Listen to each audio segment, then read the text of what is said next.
আলাদা পাওয়া যাবে, একটু অন্যরকম স্বাদ পাওয়া যাবে, এই আর কি।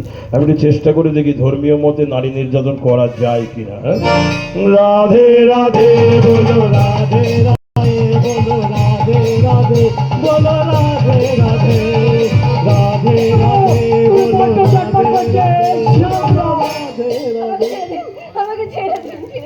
তাকতে রেখে পুকুরে প্যাকাটি গুগলি ঝিনুক ঝাই। মামনি, তুমি যদি বেশি ছটফট করো তোমার বেশি ব্যথা লাগবে, তুমি যদি ছটফট কম করো তোমার ব্যথাটা কম লাগবে। তুমি তো বাড়িতেই ছিলে, এত কিছু পড়ে থাকার কি দরকার ছিল বলো? তুমি নাইটি পরে থাকতে পারতো, আমার সুবিধা হতো। এত কিছু পড়ে আছে, আমার কত খাটাখাটনি করতে হবে বলো তুমি। আবার চশমা পরেছো কেন? মরেছে বলে চশমা ছাড়া দেখতে পায় না, তাহলে তো আমার কীর্তন করতে আরো সুবিধা হবে। নাও শ্রীখোলটা বাজাও, আমি বেশ জমিয়ে কীর্তনটা করি, কেমন?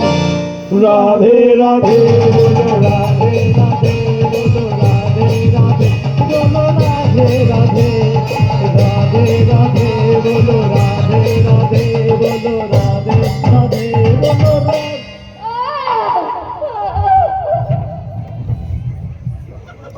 হ্যালো,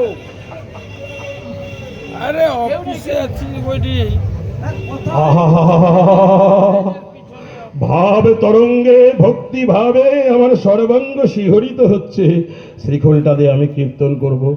আমি কত বড় হারামি দেখ, চিন্তা কর। ধর্মীয় মতে নারী নির্যাতন করার পর আবার বলছি শ্রীখোল দিয়ে কীর্তন করবো। এরকম হারামি হয় বলো দেখি কখনো? আপনি আমার এত বড় সর্বনাশ কেন করলেন? কোথায় মা? আমি তোমার কোনো সর্বনাশ এখনো করিনি মা, তোমার কোনো ক্ষতি এখন আমি করিনি মা গো।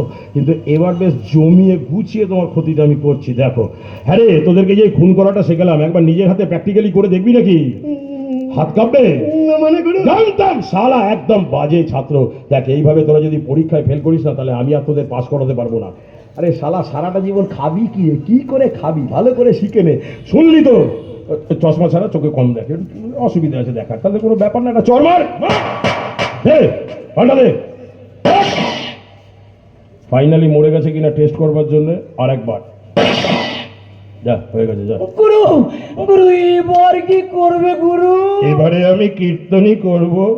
এই ঘর পুরোপুরি না ভাঙা পর্যন্ত আমার এই কীর্তন যেন শেষ না হয় রে, আমার এই কীর্তন যেন শেষ না হয়। রাধা